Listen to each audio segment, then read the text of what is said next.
मंगलमय मंगल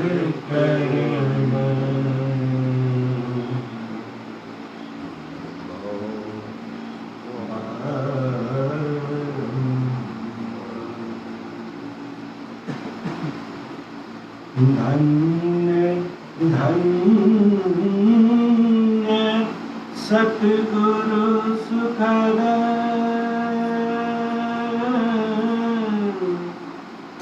महिमा कही न जाए।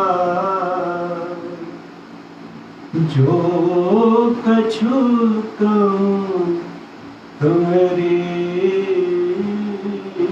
कृपा मोरे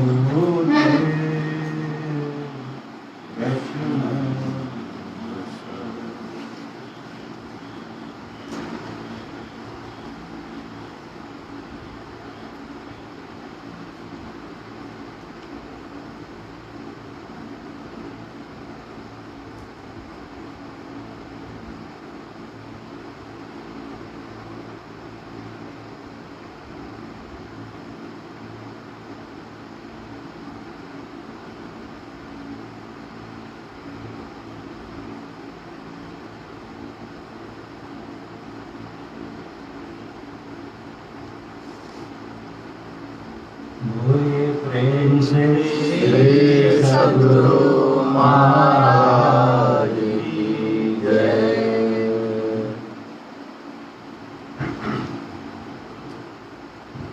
समवेत समादरणीय सत्संग प्रेमी वृंद,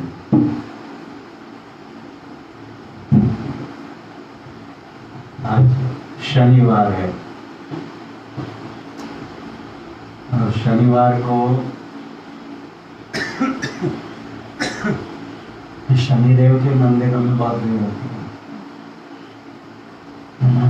क्यों? क्योंकि हम सब लोग शनि के प्रकोप से डरते हैं कि कहीं उनकी वक्र दृष्टि हमारी ओर हो गई तो हमारा बहुत बड़ा अहित हो जाएगा, है ना, मुश्किल में पड़ जाएंगे। शनि की 7.5 होती है, जो किसी लोग बताते हैं कि अभी आप पे शनि की 7.5 चल रही है, अभी कुछ अच्छा नहीं होगा, ये अनुष्ठान कराइए, ये यज्ञ कराइए। लेकिन ये शनिदेव किसके ऊपर कुपित होते हैं? जो कि शनि को न्याय का भी देवता कहते हैं, सूर्य पुत्र हैं, न्याय के देवता भी कहे जाते हैं। कुपित किस पर होते हैं? वो गोस्वामी तुलसीदास जी का दोहा है, हम लोगों ने सुना भी होगा, सत्संग में कई बार आया है। गोस्वामी जी कहते हैं कि रवि पंचक जाके नहीं, रवि पंचक जाके नहीं, ताको तृतीया नहीं कहते हैं। और क्या कहते हैं? सप्तक ते ही घेरे रहे, गुरु पंचक जाके नहीं, ताके चतुर्थी नहीं। और सप्तक ते ही घेरे रहे, कबहू तृतीया नहीं। कहते हैं कि गुरु पंचक, पंचक मतलब रवि कौन से कहते हैं? पंचक मतलब क्या हुआ? रवि पंचक जाके नहीं। रवि मतलब रविवार, रविवार से 5वां दिन। तो रवि, सोम, मंगल, बुध और गुरु। तो रवि पंचक अर्थात गुरु। रवि पंचक जाके नहीं, जिनको गुरु नहीं है उनका क्या होगा? कहते हैं कबहू चतुर्थी नहीं। उनको चतुर्थी क्या होगा? रवि, सोम, मंगल और बुध अर्थात बुद्धि। गुरु ही नहीं मिलेंगे तो ज्ञान कहाँ से मिलेगा, बुद्धि कहाँ से होगी? जिन्हें सदगुरु नहीं मिलेंगे उन्हें सदबुद्धि नहीं मिलेगी। अर्थात जिनके जीवन में गुरु नहीं है उन्हें सद्बुद्धि कभी नहीं हो सकती, और सद्बुद्धि नहीं होगी तो क्या करेंगे हम लोग? जो नहीं करने योग्य कर्म वो भी करेंगे, और वो करेंगे तो उनका दंड भी भुगतना पड़ेगा। और दंड मिलेगा, इसी को कहते हैं शनि का कुपित हो जाना। क्या कहते हैं? सप्तक ते ही घेरे रहे। जो गुरुमुख नहीं होते हैं, गुरु के कहे अनुसार नहीं चलते हैं, तो उनकी क्या दशा होती है? तो कहते हैं उनको सप्तक घेरे हुए रहता है। सप्तक मतलब रवि से गिनना शुरू करेंगे तो रवि, सोम, मंगल, बुध, गुरु, शुक्र और शनि। शनि देव उन्हें घेरे रहते हैं, उनके सर पर सवार रहते हैं। कबहू तृतीया नहीं, उनकी तृतीया कभी नहीं होती। तृतीया मतलब रवि, सोम, मंगल, उनका कभी मंगल नहीं होता, कल्याण नहीं होता। इसलिए हमारे जीवन में गुरु की अत्यंत आवश्यकता है। और जो गुरु को, संत को धारण कर लेते हैं, तो संत कौन होते हैं? संत परमात्मा स्वरूप होते हैं। उनकी साधना इतनी ऊंची होती है कि वो परमात्मा को प्राप्त करके स्वयं परमात्मा ही बन गए होते हैं। और जब हमारे साथ परमात्मा ही रहेंगे तो फिर कौन हमारा क्या बिगाड़ सकता है? पूज्य अच्युतानंद बाबा इसमें बड़ी एक रोचक कथा सुनाते हैं। एक बार भगवान श्री राम ने अपने प्रिय शिष्य हनुमान को किसी आवश्यक कार्य से भेजा और रास्ते में शनि सवार हो गए उनके सर पर। उन्होंने कहा कि शनिदेव, मैं जा रहा हूँ अपने आराध्य के आवश्यक कार्य से, आप मुझे जाने दीजिए, क्यों मेरा मार्ग रोक रहे हैं? तो उन्होंने कहा कि नहीं, मेरा नियम है, बोले मैं छोड़ूंगा नहीं, बोले मैं जब ग्रस लेता हूँ तो छोड़ता नहीं हूँ। तो उन्होंने कहा कि आप ग्रस लीजिएगा, सिर्फ मुझे प्रभु का कार्य करके उन्हें पहुँचाना है, ये पुष्प पहुँचाने हैं, पहुँचा कर आ जाता हूँ, फिर आप ग्रस लीजिएगा, मैं खुद आ जाऊँगा आपके पास। तो माने ही नहीं, कितना भी अनुनय विनय कहा किया और बहुत बोले अरे जाने दीजिए। तो उन्होंने बोला तुमको समझा रहा हूँ तो समझते नहीं हो क्या? मेरा एक नियम है कि मैं जिसके सर पे सवार हो जाता हूँ, एक बार उसको छोड़ता नहीं हूँ। तो हनुमान जी कौन? तो प्रभु श्री राम के शिष्य, जो कि संत कहें, सदगुरु कहें, क्योंकि भगवान श्री राम का गुरु रूप भी रामचरितमानस में आया है। जब उत्तरकांड में वो लंका विजय के बाद उपरांत राज्य का कार्यभार संभालते हैं अयोध्या का, तब अपनी जनता को बुलाकर उपदेश देते हैं और वही ठीक वही कार्य करते हैं जो संत सदगुरु करते हैं। समूची प्रजा को बुलाकर क्या उपदेश देते हैं कि बड़े भाग मनुष्य तन पावा, सुर दुर्लभ सब ग्रंथ ही गावा। देवताओं को भी दुर्लभ ये मनुष्य शरीर तुम्हें बड़े ही भाग्य से मिला है। इसलिए क्यों? तो कहते हैं साधन धाम मोक्ष कर द्वारा, ये साधनों का घर है, जो चाहो कर सकते हो इसमें। पढ़ाई करो अच्छे से, इंजीनियर बन सकते, डॉक्टर बन सकते, शरीर की वर्जिश करो, पहलवान बन सकते, जो चाहो धनुर्विद्या सीख सकते, स्पोर्ट्समैन बन सकते, जो भी साधन करना चाहो यहाँ करो। लेकिन जो अति विशिष्ट से बनाता है वो क्या है? तो मोक्ष कर द्वार। इसके अंदर एक मोक्ष का दरवाजा है, मुक्ति का दरवाजा है, जो हमें जन्म मृत्यु के, तो देखिए आगे के जितने भी उपदेश हैं, क्या कहते हैं? यही तन कर फल विषय न भाई। इस शरीर को प्राप्त करके विषयों की कामना मत करो, क्योंकि विषय सबसे अच्छी कोटि के विषय। जैसे हम लोगों को खाना है, बहुत बढ़िया पिज्जा खाना है, तो कहाँ जाएंगे? चंद्रपुर में अगर जाना है तो डोमिनोज में जाएंगे, है ना। और बड़े शहर में रहते हैं तो बोलते नहीं डोमिनोज भी थोड़ा नीचे लेवल वाला है, तो बोलो चलो कहाँ जाएंगे? पिज्जा हट में जाएंगे। और कहाँ बहुत से कैटेगरी हैं। तो कहते हैं सर्वोत्कृष्ट कोटि के जो विषय प्राप्त होते हैं वो कहाँ मिलते हैं? तो स्वर्ग में मिलते हैं, जो देवी देवताओं को मिलते हैं। कि इच्छा मात्र से मन में इच्छा हुई कि अरे ये खाना है, सामने हाजिर, मन में जो संकल्प आता है तुरंत पूरा हो जाता है। ऐसी जगह के बारे में भी कहते हैं कि विषयों की कामना करोगे तो अधिक से अधिक कहाँ चले जाओगे? स्वर्ग में चले जाओगे। लेकिन कहते हैं यही तन मतलब यह शरीर मतलब मनुष्य का शरीर, क्योंकि वो मनुष्यों को संबोधित करते हैं। कहते हैं यही तन कर फल विषय न भाई, स्वर्ग स्वल्प अंत दुखदाई। यदि स्वर्ग भी मिल जाए तो बहुत थोड़ा है, और उसका अंत भी दुख देने वाला होता है। हम लोग कई बार चर्चा कर चुके हैं कि देव योनि से जब वो छूटते हैं तो उसके बाद किस योनि में जाएंगे, पशु पक्षी कीट भृंग मत्स्य, मालूम नहीं, कोई ठिकाना नहीं है। इस 84 से उबरने का एकमात्र जो है हमें जहाज दिया है परमात्मा ने, वो है मनुष्य शरीर। अगर इसको पाकर संसार सागर को पार नहीं किया तो दूसरा कोई शरीर संसार में नहीं। तो ये सब उपदेश किसके हैं? अंत में गुरु की महत्ता भी बतलाते हैं, लेकिन ये बिल्कुल ऐसा लगता नहीं कि सामने कोई संत सदगुरु उपदेश करते।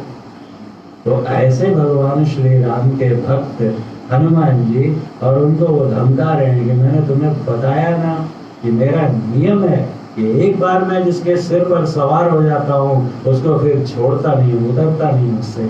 अब इन्होंने देखा कि ये मानेंगे नहीं, इन्हें शक्ति दिखानी पड़ेगी, तो बगल से एक पहाड़ उठाया और उनके ऊपर रख दिया।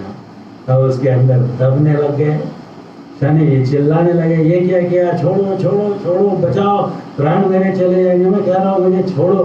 तो हनुमान जी कहते हैं कि जैसे आपका नियम है ना कि एक बार जिसके ऊपर सवार हो जाते हैं उसको छोड़ते नहीं है, तो वैसे ही मेरा भी एक नियम है कि एक बार मैं अपने को जिसको अपने सर पे धारण कर लेता हूँ उसको उतारता नहीं हूँ।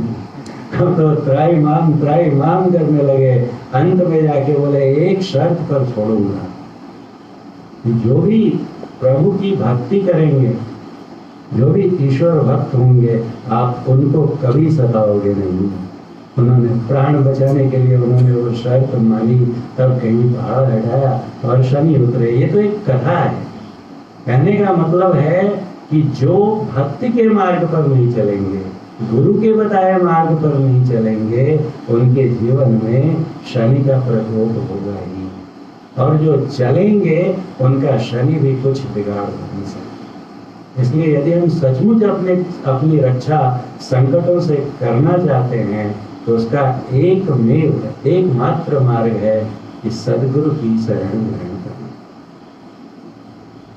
बच्चा अभी आ गया हमारे बीच में नया, तो ये बोल रहा होगा कि कहाँ से, अगर सत्संग पहले नहीं किया होगा तो क्यों गुरु की शरण में जाना। प्रश्न ये मन में उठता है। जो इस मार्ग पर नहीं आया है, माइनिंग इंजीनियर है वही तो हो गया, क्लियर हो गया इस बार। अभी डिग्री ले ली इसने माइनिंग इंजीनियरिंग की, यहीं बल्लारपुर इंस्टीट्यूट ऑफ टेक्नोलॉजी में पढ़ता है। सुमित मतलब जो सुंदर मीत हो, अच्छा दोस्त हो, सबसे अच्छा दोस्त दुनिया में भी हमने सुना, गुरु ही तो है, गुरु की तो है, गुरु ही जीव के मित्र हैं। इनमें इनके समान, गुरु के समान और कोई दूसरा मित्र नहीं है। सारे मित्र साथ छोड़ देते हैं, अंधेरे में कहते हैं अपना साया भी साथ छोड़ जाता है, लेकिन ऐसे वक्त में भी अगर कोई एक हमेशा हमारे साथ खड़े रहते हैं तो वो होते हैं सदगुरु। और बिना गुरु के तो संसार का भी काम नहीं चलता। आज ये माइनिंग इंजीनियर बन गया है सुमित, तो बिना गुरु के बन पाया क्या? अगर क्लास में माइनिंग इंजीनियरिंग पढ़ाने वाले नहीं हो तो माइनिंग इंजीनियरिंग की डिग्री सिर्फ अपने से पढ़ के मिलेगी क्या बेटा? नहीं मिलेगी। जिस भी विद्या को हम ग्रहण करना चाहते हैं उस विद्या के जानकार के पास जाना पड़ेगा। देखिए आज दो डॉक्टर बैठे हुए हैं, अब कोई डॉक्टरी पढ़ना चाहता है, डॉक्टर बनना चाहता है, तो उसको कहाँ जाना पड़ेगा? उस जगह जाना पड़ेगा जहाँ डॉक्टर रहते हैं, क्योंकि डॉक्टर ही डॉक्टर बना सकते हैं, इंजीनियर ही इंजीनियर बना सकता है, शेफ ही शेफ बना सकता है। वैसे ही यदि हम सुख दुख से छुटकारा चाहते हैं तो हमें कहाँ जाना पड़ेगा? ऐसे के पास जाना पड़ेगा जो खुद सुख दुखों से छुटकारा पा चुके हैं।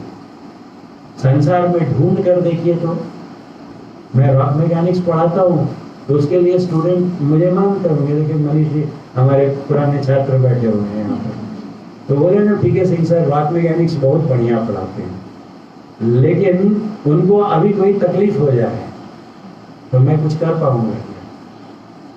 जब मृत्यु आ दबोचती है तो उस समय बड़े से बड़े साधारण बीमारी, जब तक देखिए चरक, उनका धन्वंतरी जो है आयुर्वेद के उनके उपास्य हैं। जो आयुर्वेद के डॉक्टर्स होते हैं वो उनकी उपासना करते हैं। उनका कैलेंडर, उनका चित्र अपने कक्ष में लगाते हैं। और उनका पुत्र जिन्होंने आयुर्वेद की स्थापना की, उनका पुत्र जब मरणासन्न हो गया, मृत्यु के समीप पहुंच गया, तो उनकी सारी दवाएं निरर्थक हो गई, नहीं बचा सके अपने पुत्र को। और तब उन्हें क्या लगा कि मेरी दवाओं में वो असर नहीं रहा, और सब जड़ी बूटियों को ले जाकर फेंकने जा रहे हैं।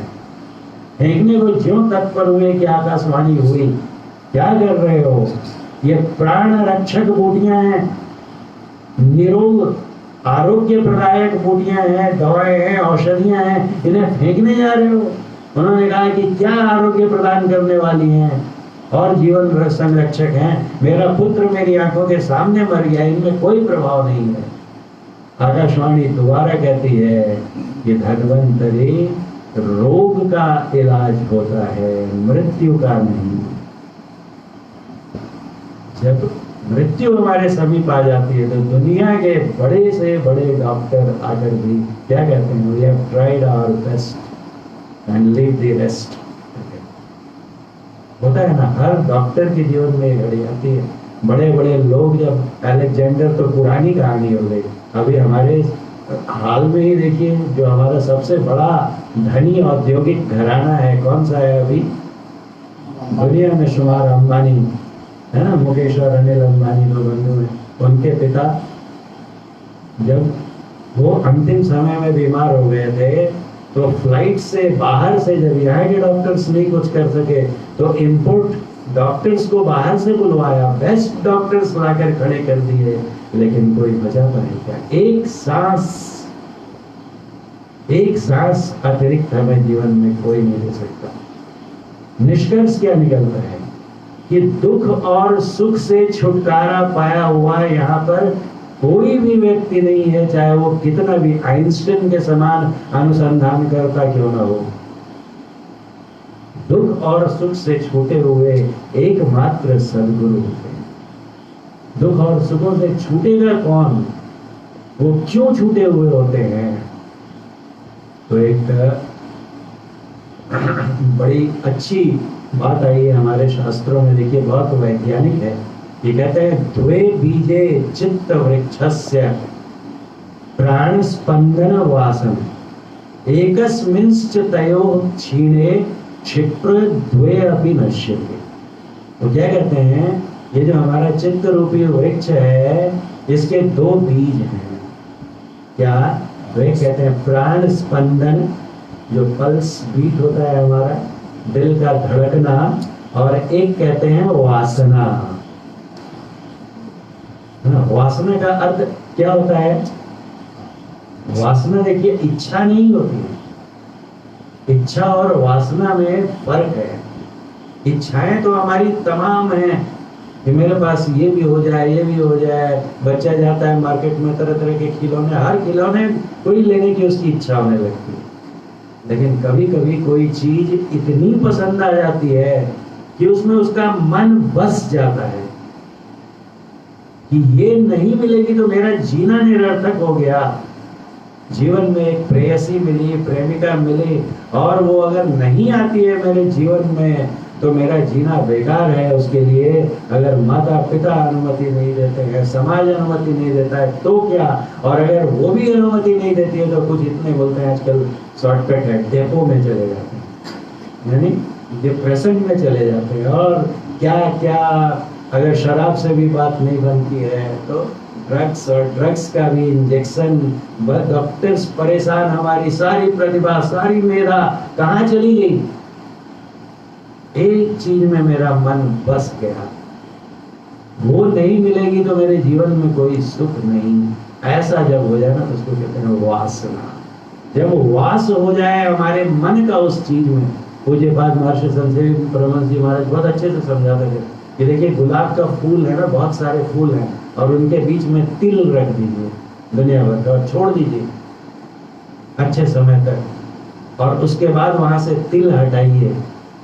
अब उस तिल में गुलाब की सुगंध घर कर जाती है, बस जाती है। और अब उस तिल को पेर कर जब तिल का तेल बनाएंगे ना तो उसमें गुलाब की सुगंध आती है, क्योंकि उसमें गुलाब की सुगंध बस गई। ऐसे ही हमारे मन में कोई बात, कोई ऐसी इच्छा जो बिल्कुल बस जाए, निकाले ना निकले, उसे कहते हैं वासना। और ये वासना इतनी खतरनाक होती है कि यही हमें बार बार खींच कर लाती है। कबीर साहब ने कहा कि वास सुरत ले आवई और शब्द सुरत ले जाए। जो वासनाएं हैं, जो अतृप्त वासनाएं हैं, जो पूरी नहीं हो सकी, वही उन वासनाओं की पूर्ति के लिए हमें खींच कर इस संसार में लाती हैं। इसलिए हमारा शास्त्र कहता है कि देहावसान समये चित्ते यद यद विभावयेत तत्तदेव भवेत् जीव इत्येव जन्म कारणम। कहते हैं देहावसान समय, देह की जब अवसान का समय आ जाए, शरीर से प्राणों के निकलने का समय आ जाए, उस समय मन में यद यद विभावयेत, जो जो भावनाएं आती हैं, वैसी भावनाओं के अनुसार हम फिर बनते हैं। और इति एव जन्म कारणम, यही पुनर्जन्म का कारण। अगर हम ऐसी अवस्था में अपना प्राण त्याग सकें कि मरते समय हमारे दिल में किसी प्रकार की कोई चाहना नहीं रही, तो फिर हमें वापस भी नहीं आना पड़ेगा। लेकिन ऐसा होता नहीं है। कब तक नहीं होता है? जब तक कि हम वासना को समूल नष्ट नहीं करते। कहते हैं कि दो उपाय हैं, या तो आप प्राण स्पंदन रोकने का अभ्यास करो, जो हठ योगी लोग करते हैं, उसमें जान जाने का खतरा रहता है, होता उससे भी है, लेकिन वो अधिक से अधिक कहाँ पहुंचाता है? तो असहस्रार, उसके आगे नहीं जाता है। उसके आगे फिर यही वाला मार्ग अपनाना पड़ता है, जो राजयोग का मार्ग है। तो क्या कहते हैं कि वासना, ये दो चीजें हैं। एकस्मिंश्च तयो क्षीणे, इन दो में से एक को भी निकाल दो तो दोनों खत्म हो जाते हैं। ये कैसी बात हुई? तो एक महात्मा थे, उनके पास में एक शिष्य पूछने गया, ये प्राण क्या है? प्राण के आधार पर ही हम सब जीवित है ना, क्योंकि हमारा दिल धड़कता है।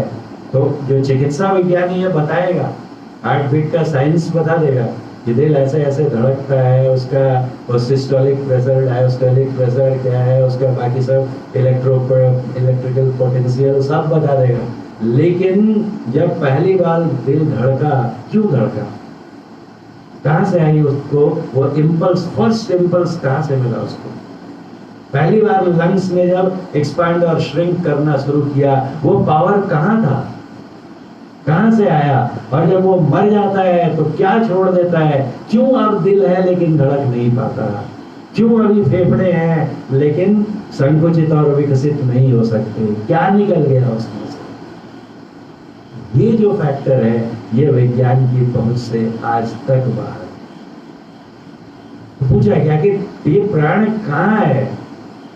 तो उन्होंने चने डाले थे, रात में भिगोकर पानी में रखे थे, तो उसको बुलाया, चित्र को बोला जाओ देखो तो वहाँ चने भिगो फूलने के लिए रखे थे, लेकर आओ। तो एक लेकर आओ, उसमें से लेकर आया और बोला इसको खोलो, छिलका हटाओ और ऐसे खोल दो। तो छिलका हटाया, अब छिलका हटाएंगे तो चने के नीचे से क्या निकलेंगे? दो दाल, दो हिस्से हो जाते हैं ना, दाल अलग अलग। बोला अलग कर दो दाल को, अलग कर दिया। बोला दोनों के बीच में क्या था? उसने इधर इधर करके देखा, दूसरा चना लिया, उसको भी खोला, दाल को हटाया। बोला दोनों दालों के बीच में क्या है? तो कहा गुरुदेव कुछ नहीं। तो उन्होंने कहा जो कुछ नहीं है ना, वही सब कुछ है। उन दोनों दालों के बीच में जो तुम्हें कुछ नहीं दिखाई दे रहा है, वही सब कुछ है। शिष्य ने कहा समझा नहीं गुरुदेव। इन्होंने कहा कि एक काम करो, समूचे चनों को लगा दो और जिनके जो दालें अलग कर दी हैं उनको भी जाके मिट्टी में गाड़ दिया। कुछ दिन हुए, जो चना पूरा था, जिसकी दालें अलग नहीं हुई थी, उससे कुछ दिनों में अंकुर निकला, पत्ते फूटे और वो बढ़ने लगा। और जहाँ दो दालें अलग करके गाड़ी थी, खोद के देखा तो वो दो दालें भी सड़ रही, कुछ नहीं निकला। क्या था? जो दो दालों के जुड़े रहने से वहां से लाइफ निकला, जीवन का अंकुरण हुआ। वो कौन सा तत्व? इन दोनों में से एक को भी अलग अलग कर देते हैं तो ये दालें अलग हो जाती हैं और उससे जीवन नहीं निकलता। ये साइंस है। तो हमें करना क्या है, तो कोई ऐसी कला सीखनी है कि जिससे या तो हम प्राण स्पंदन रोक लें या वासना रोक लें। प्राण स्पंदन रोकने का मार्ग बहुत ही आपदाओं से भरा हुआ है। लोगों की जानें चली गई हैं उसमें। प्राण, किसी के आंख के गोले टेढ़े हुए, किसी का हार्ट अटैक हो गया, बहुत सारे ऐसे वाकये मिलते। आज ओशो धारा में आते हैं, बड़े उनके गुरु हैं, उन्होंने अपने जीवन में लिखा है ऐसा ही कुछ करने का प्रयास किया। ऐसा हो गया कि डॉक्टर से बचाए नहीं बच रहे थे, अंत में आर्त प्रार्थना की और गुरु कृपा हुई और बचे। और आज टीचर प्रीचर बने हुए। ये जो वासना को रोकना है, क्या कहते हैं कि वास सुरत ले आवेगी। सुरत मतलब आत्मा। ये वासना जो है आत्मा को लाती है, लेकर आती है कहाँ, संसार में। इसलिए शरीर धारण करवाती है और फिर सुख दुख का भोग करवाती है। और कहते हैं कि ले कौन जा सकता है इसको, ताकि कभी ना आना पड़े, तो कहते हैं शब्द सुरत ले जाए। ये जो शब्द होता है ये सुरत को ले जाता है। कहाँ ले जाता है, तो आगे की लाइन क्या कहते हैं, परिचय श्रुति है अस्थिरे। परिचय श्रुति है स्थिरे, सो गुरु दही बताए। परिचय और श्रुति मतलब आत्मा। ये शब्द आत्मा को वहां ले जाता है जहां इसका परिचय हो जाता है। किससे, जिसका ये अंश है। आत्मा परमात्मा का अंश है। उस सूरत को ले जाके परिचय करा देता है शब्द कि ये लो, ये तुम्हारा अंशी और तुम इसके अंश, ये तुम्हारा वंशक और तुम इसके वंश, तुम अंशक में अंश, गुरु महाराज की बात, तुम वंशक में वंश। वहां ले जाकर तो जैसे ही वो परिचय हो जाता है तो सूरत क्या हो जाती है, स्थिर हो जाती है। जो स्थिर हो जाएगा उसका आना जाना होगा क्या, आएगा जाएगा कौन, जो गतिमान है, जिसमें गति है। अभी यहाँ है, देखिए आना और जाना ये दो चीजें हैं ना। यहाँ पर चारू आया, आया मतलब क्या हो गया, चारू यहाँ आया, इसका अर्थ समझिए, सीधी बात लगती है, लेकिन चारू यहाँ पर आया इसका मतलब क्या है, ये अभी यहाँ पर आया अर्थात इसके पहले वो कहीं और था, कोई और जगह थी जहां था। वो कहाँ था, ये घर बता रहा है, वहां से चल के यहाँ आ गया। अब जब यहाँ आ गया तो वहां है क्या, नहीं है ना। तो एक जगह से गायब हो गया और दूसरी जगह आ गया। और थोड़ी देर के बाद एक डेढ़ घंटे के बाद कोई पूछेगा, अगर फोन करेगा कि चारू है क्या वहां पर, तो मैं क्या बोलूंगा, नहीं गया। गया मतलब नहीं, गया मतलब कि यही था लेकिन अब यहाँ नहीं है, कहीं और चला गया। तो आना और जाना इस बात का द्योतक है कि उसकी स्थिति बदल रही है। अभी जहाँ है दूसरे घड़ी वो दूसरी जगह चला गया, और जहाँ चला गया पहले वाली जगह पर नहीं। लेकिन परमात्मा ऐसे नहीं है। संत विनोबा भावे एक बार हमारे आश्रम कुप्पा घाट में पहुंच गया। अपने भूदान आंदोलन में था, भूमि मांगते थे सबसे कि अपनी भूमि का छठा हिस्सा दे दीजिए। बहुत जम के भूदान आंदोलन चलाया था उन्होंने। तो वो भूदान आंदोलन के सिलसिले में बिहार भी गए थे, और बिहार में भागलपुर गए तो वहाँ पता चला कि बहुत अच्छे संत हैं, महर्षि मेही परमहंस जी, उनके आश्रम, मतलब वहाँ आश्रम चले गए। और वहाँ पर उनका नाम, इतनी ख्याति थी संत विनोबा भावे की कि वहाँ के आश्रम वासी भी घेर कर बैठ गए और चर्चा चलने लगी। तो उन्होंने कहा कि परमात्मा को प्राप्त करने के लिए कई मार्ग हैं। तो वहाँ के शिष्य जो संतमत में शिक्षित थे उन्होंने कहा कि नहीं, ऐसा नहीं हो सकता है, मार्ग तो एक ही है, कई मार्ग नहीं हो सकते। तो उन्होंने कहा कि नहीं, आप नहीं समझ रहे, रुकिए, एक कागज लाइए।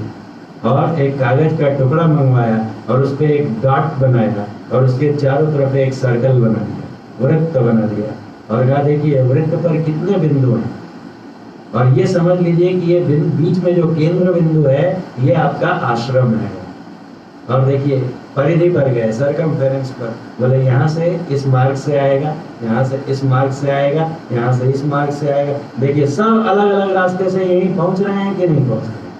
ऐसे ही परमात्मा तक पहुंचने के बहुत सारे मार्ग हैं। कोई यहाँ से पहुंचता है, कोई वहां से पहुंचता है, सब जगह से पहुंच सकते हैं। तो वहां पर जो अच्छे से जिन्होंने समझा था संत मत को, उन्होंने उनसे पूछा कि तो क्या परमात्मा भी ऐसे ही कोई एक देशीय वस्तु है कि किसी एक जगह पर रहते हैं और शेष जगह पे उनका अस्तित्व नहीं है, कि वहां पर सब पहुंचेंगे उनसे मिलने के लिए कि फलाना फलाना जगह पर परमात्मा रहते हैं, चलो सब जाके वहां मिलते हैं।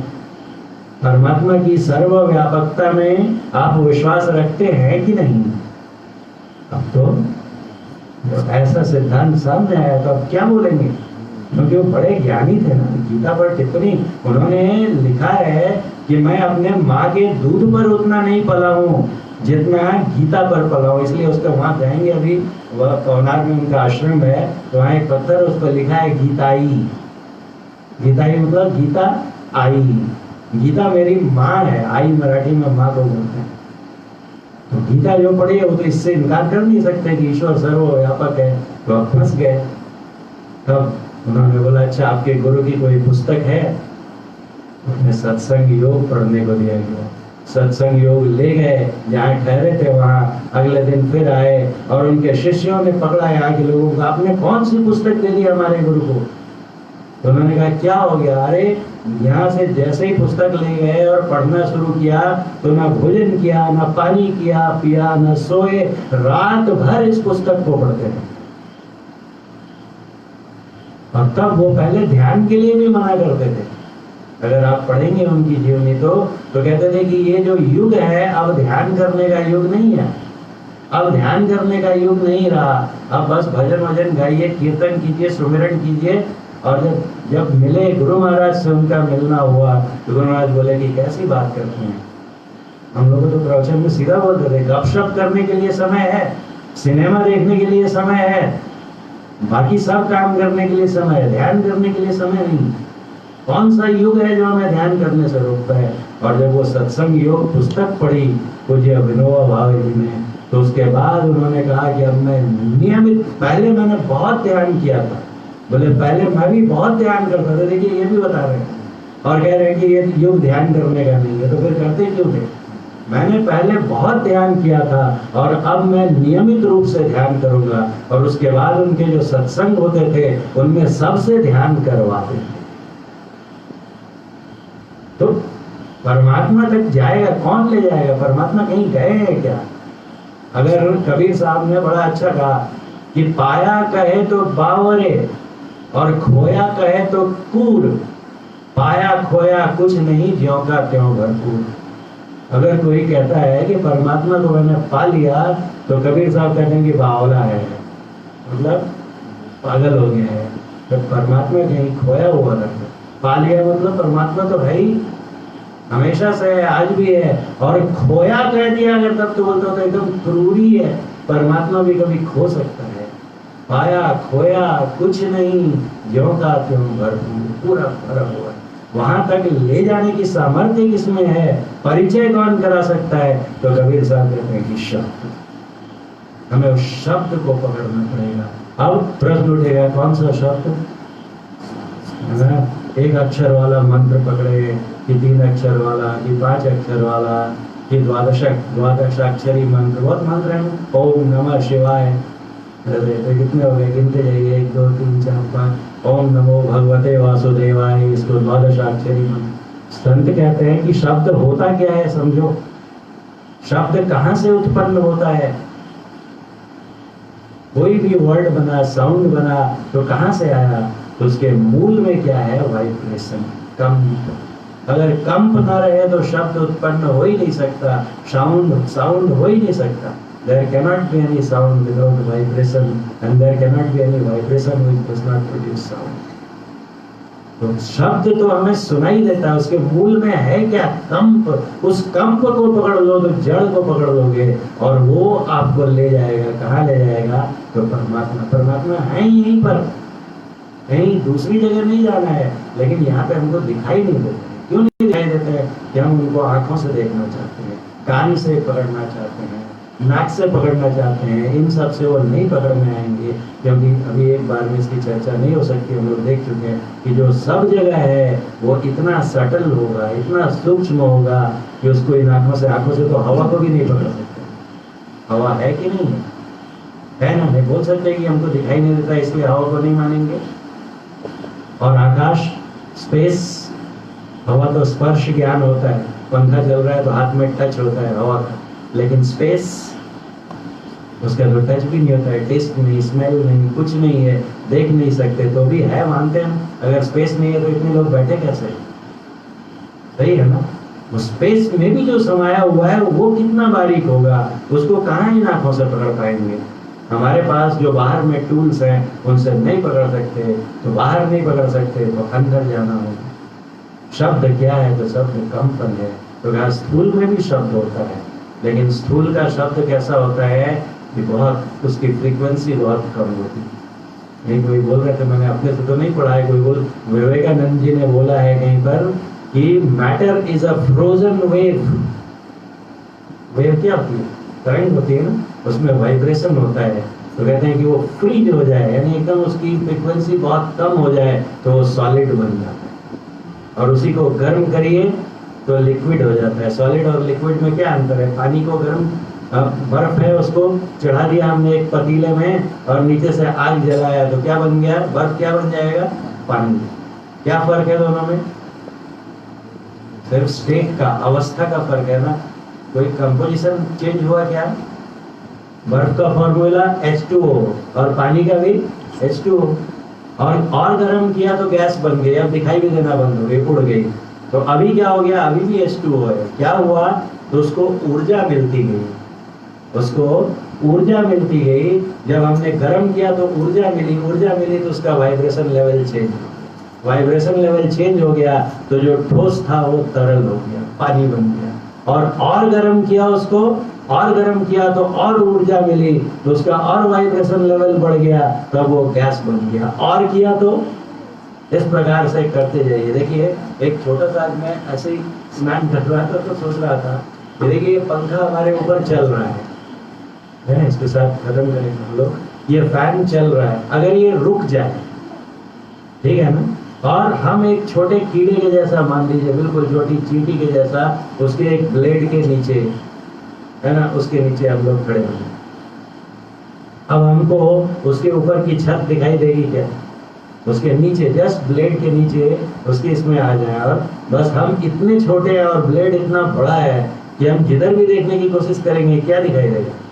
ब्लेड ही ब्लेड दिखेगा, छत किधर है पता नहीं चलेगा। और वही पंखा धीरे धीरे चलना शुरू कर दे। अभी हम उसी के नीचे हैं तो वो थोड़ी देर में ब्लेड हमारे ऊपर से हट जाएगा और आकाश दिखेगा, और फिर से दूसरा ब्लेड आ जाएगा, फिर नहीं दिखेगा, और फिर तीसरा ब्लेड आ जाएगा, नहीं दिखेगा, दिखेगा नहीं दिखेगा, दिखेगा नहीं दिखेगा। और वही पंखा अगर तेजी से चलना शुरू कर दे, जैसे देखिए अभी चल रहा है, अब उसको देखिए तो पंखे को चल रहा है ना, देखिए, और उसके ऊपर छत दिखाई दे रही है कि नहीं? उसकी गति बढ़ गई, तो इतने चौड़े 3 ब्लेड हैं, अब 4-5 ब्लेड कर दीजिए और वो चलते जाता है। अगर फास्ट चलने लगेगा तो उसके उस तरफ देखिए क्या दिखता है, पूरी की पूरी छत दिखाई देने लगती है। वो ऑब्स्ट्रक्शन कहाँ गया? अभी ब्लेड्स तो वहीं के वहीं है ना। एक उदाहरण दे रहा हूँ, समझाना मुश्किल है। गुरु महाराज कहते थे कि जो बुद्धि के परे का तत्व है उसको तुम बुद्धि में हटाना चाहते हो, कैसे होगा? कोशिश हम लोग करके किसी तरह से, किसी भी तरीके से उसके थोड़ा क्लोज पहुंचने की चेष्टा करते हैं। पॉसिबल नहीं है पूरा, क्योंकि बुद्धि वहां तक पहुंच ही नहीं सकती। मन, बुद्धि ये सब जड़ है। लेकिन एक उदाहरण के लिए देखिए, है कि नहीं है, पंखा और बहुत तेज हो जाए, वो इनफाइनाइटली तेज हो जाए, तब क्या होगा? अब तो कभी भी कहीं भी देखेंगे तो हर जगह हमें स्पेस पूरा छत ही छत दिखाई देती है। तो धीरे धीरे और तेज और तेज और तेज, बोलते हैं जो शब्द ऊपर के मंडल के शब्द होते हैं उनकी फ्रीक्वेंसी बढ़ती चली जाती है, और सबसे ऊपर वाला शब्द जो है सबसे अधिक फ्रीक्वेंसी का है, तो अब ऑब्स्ट्रक्शन है लेकिन परमात्मा दिखाई देने लगता है। जो सार शब्द को पकड़ लेता है, जिसमें उसकी चर्चा नहीं हो सकती, जो क्विंट एसेंशियल साउंड को पकड़ लेगा तो उसकी जो उसका कंपनांक है, फ्रीक्वेंसी है, वो सबसे अधिक है, और वो इतना अधिक है कि और अधिक करते जाइए तो ऑलमोस्ट देखिए बहुत तेज, इनफाइनाइट स्पीड का मतलब समझते क्या हम लोग? समझना ही मुश्किल है। इनफाइनाइट स्पीड मतलब क्या हो गया कि कोई 100 किलोमीटर पर आवर पे चल रहा है, कोई 1,00,000 किलोमीटर पर आवर पे चल रहा है, कोई 50 करोड़ किलोमीटर पर आवर की स्पीड पे चल रहा है, और कोई अनंत स्पीड से चल रहा है। मतलब क्या हो गया कि कभी चल ही नहीं रहा है ऐसा। अनंत स्पीड हो जाना और स्थिर हो जाना दोनों एक ही बात होगी। कहीं उसको खाली जगह मिलेगी नहीं, क्योंकि हर जगह वो हर समय है। अनंत जब उसकी स्पीड हो जाएगी तो कहीं भी कभी भी देखेंगे, एकदम shortest span of the time के लिए भी देखेंगे तो आपको वो वही नजर आएगा। तो ऐसा लगेगा कि वो हर जगह है, कहीं कोई जगह खाली नहीं है। अगर इस तरह से समझने की कोशिश करेंगे तो कंपनांक बढ़ते बढ़ते बढ़ते जब तक उसको हम लोग परसीव कर सकते हैं तब तक सार शब्द है। उसके बाद इतना बढ़ जाए ये अनंत हो जाए तो शांत हो जाए। और परमात्मा की जो अवस्था है, आत्मा की जो अवस्था है, उसको कौन पहुंच सकता है? जो उसके थोड़ा क्लोज हो ना, जो 10 किलोमीटर पे चल रहा है, वो इनफाइनाइट वाले का पता बता सकता है क्या? तो ऐसे हम लोग स्थूल संसार में रहते हैं। ये इतना जड़ है, इतना जड़ है कि तो हमारी ऐसी स्थिति की ये डहना है, और हम यहाँ एक छोटे से मिनिस्क्यूल कीड़े हैं, जिधर भी देखेंगे तो कुछ नहीं दिखता है, तो क्या करेंगे कि आँख से देखते हैं, फिर सोचते हैं थोड़ा छू लें उसको, फिर थोड़ा सूंघ ही लेते हैं, है ना? इस तरह से तो हम लोग यही तो करते हैं। क्या करते हैं? देख के जानना चाहते हैं। बच्चा देखिए कोई चीज मुंह में लेके पहले उसको कुछ भी दीजिए तो पहले मुंह में ही लेता है, क्योंकि उसको यही एक टूल लगता है जिससे कि वो उसका नॉलेज ले सकता है, अवेयरनेस। तो कोई भी चीज दीजिए उसको, जहर भी देंगे तो मुंह में ही ले लेगा, चाकू दीजिए उसको भी मुंह में डालना है। तो हम ऐसे ही करना चाहते हैं कि देख के जानना चाहते हैं, सुन के जानना चाहते हैं, सुन के जानना चाहते हैं, स्वाद लेकर जानना चाहते हैं, स्पर्श से कहाँ होगा। इसलिए शब्द जो सार शब्द है उसकी गति इतनी अधिक है कि वो सबसे करीब है अनंत गति वाले, या कहें कि पूर्ण शांति वाले परमात्मा के पास। तो उसमें क्षमता है कि वो परिचय करा दे सकता है। और जब हो जाएगा तो जब हम अपनी अवस्था देख लेंगे तो हंसी आएगी अपने ऊपर। ये वही मैं था जो कि हमारे पास अब पुराना मॉडल फोन का हो गया और कोई बढ़िया लेकर आ गया। अभी देखिए OnePlus 7 Pro, अरे मैं माझा फोन तो एकदम भंगा झाला बोले कुछ नहीं है, और क्या है बढ़िया, देखो तो क्या रेजोल्यूशन है, क्या रिकॉर्डिंग है। लेकिन जिसका परिचय वहाँ हो गया बोलेगा ये हाँ ना, इससे ऊपर जो तुम कल्पना नहीं कर सकते वो सब मैं भी कर सकता। ऐसे होते हैं सदगुरु। उनका जो दामन पकड़ लेता है उनका शनि भी कुछ नहीं बिगाड़ सकता। लेकिन शर्त है कि उनका दामन पकड़ लेना मतलब कि वो जो बोलते हैं, जैसा बोलते हैं, अगर हम लोग वैसा ही करते रहेंगे तो समर्थ रामदास ने, गुरु नानक या समर्थ रामदास जी की, महासमर्थ रामदास जी की कि बच्चा था, एक युवा था, उनका शिष्य था, और वो गया एक ज्योतिषी के पास चला गया, समर्थ रामदास का शिष्य, और उसने बोला देख के कुछ झगड़ा वगड़ा हो गया बहुत, वो बहुत सिद्धियों वाला था। बोले बस तुमने मेरे से बात किया, अपने गुरु को मेरे से बड़ा बताते हो, आज की रात तुम्हारी आखिरी रात होगी। और उनमें इतनी शक्ति थी, इतने बड़े तांत्रिक थे कि मार भी सकते थे। तो पहुंच गए वो और अपने पास रोने लगे। इन्होंने कहा कुछ भी हो मेरा पैर तुम दबाते रहना, रात भर छोड़ना नहीं किसी कीमत तक, सुबह हो कुछ भी हो जाए। और पैर पकड़ के दबाते रहे, तरह तरह के वेश बना के वो तांत्रिक आया, कभी माँ बन के, कभी पत्नी बन के, कभी ये बन के, और इनको गुरु की बात याद की, दबाते रहे, छोड़ा नहीं, थक के चला गया। सुबह हुई तो बोला अरे तुम मरा नहीं। जो गुरु का दामन पकड़ लेते हैं, गुरु हित हैं, गुरु पितु हैं, गुरु ही जीव के मितु हैं, गुरु सम कोई नहीं दूजा जो जीवों को उधारा। इसमें हमें गुरु को पकड़ के रखना चाहिए। जहाँ भी हैं, जिस भी इसमें है, दाम्पत्य जीवन भी है तो वहाँ पर भी एक आदर्श स्थिति होनी चाहिए। यदि हम साथ में हैं क्योंकि परमात्मा ने हमें भेजा है साथ में रहने के लिए, लेकिन साथ में एक और लक्ष्य भी दिया है ना, जो भगवान श्री राम ने कहा कि मुझे प्राप्त करो, वो कैसे प्राप्त करेंगे?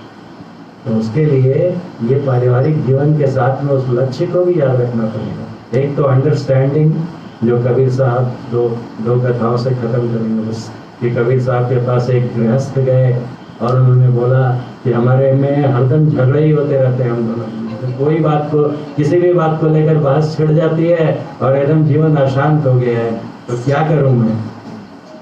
तो कबीर साहब ने बोला बैठिए आप, और पत्नी से बोला कि जरा, दोपहर का वक्त था, जरा बोला लालटेन लेकर आना, तो पत्नी लालटेन जला के लाई और रख दी और चली गई। ये शिष्य देख रहा है कि इतनी दोपहर में लालटेन काहे के लिए मंगवाया। अब इन्होंने आवाज दी कि थोड़ा मीठा लाना, तो आए हैं अतिथि, थोड़ा मीठा लेकर आओ इनको खिलाने के लिए मिठाई। तो आई और मिक्सचर रख के चली गई, नमकीन चीज, इन्होंने कुछ नहीं कहा।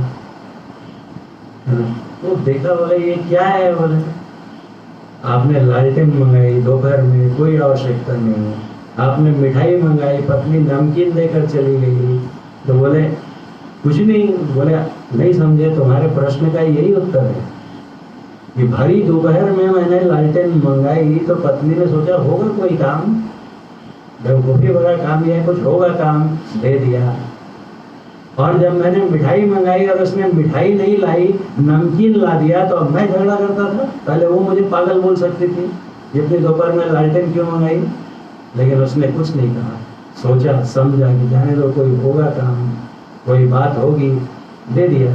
और अब मैंने मिठाई मंगाई और उसने नमकीन दे दिया, मेरे गुस्सा होने की बारी थी, मैंने क्रोध किया, होगा कोई लाचारी होगी, नहीं होगी घर में मिठाई, इसलिए नमकीन ला के रख दिया। अंडरस्टैंडिंग, जो दाम्पत्य जीवन है उसमें अगर अंडरस्टैंडिंग रहेगी तो वहाँ पर बहुत अच्छे से पहुँचेगी। तो इन सब चीज़ों को कुछ साथ में रखना चाहिए। समय बहुत हो गया है, उसके बाद कुछ चर्चा करिए और करेंगे। बोलिए प्रेम से श्री सद्गुरु महाराज की जय।